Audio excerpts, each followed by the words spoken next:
Достар, сәлеметсіздер ме? Бүгін біз сіздерменен prepositions of place, яғни шылаулар, орны бойынша шылаулар өтетін боламыз. Мына жерде өздеріңіздің алдарыңызда тұрған суреттер бойынша қарасаңыздар болады. Бұл жер доп, шарик.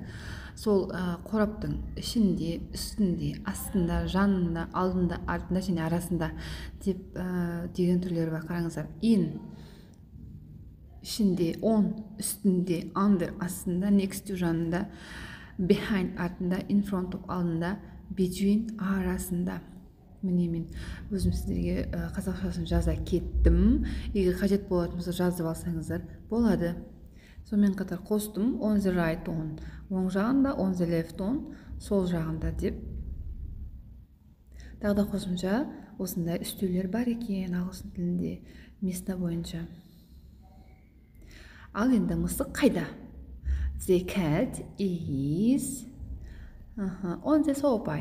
Үстінде. Диванның үстінде мысық. Келесі мысық қайда? The cat is in the box. Мысық қораптың ішінде. In дегеніміз ол бізде қорап деген мағынаны білдіреді. Келесі мысық қайда? The cat is between the lamps. Лампалардың арасында, мысық лампалардың арасында деп аударылады.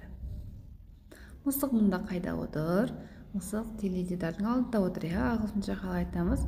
The cat is in front of the television. Окей. Мына мысық қайда? Бұл төсектің жоғары жағында. The cat is above the bed. Яғни ол төсектің жоғары жағында. Келесі мысық қайда? Мысық үстелдің астында. The cat is under the table. Мысық үстелдің астында. Келесі мысық қайда? Мысық шкаптың оң жағында. The cat is on the right of cupboard. Ал енді мысық қайда? Орындықтың сол жағында.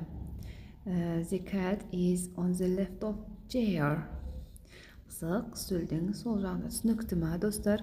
Места бойынша препозициялар осылар. Озат каналына жазыла кетіңіздер, білімдеріңіз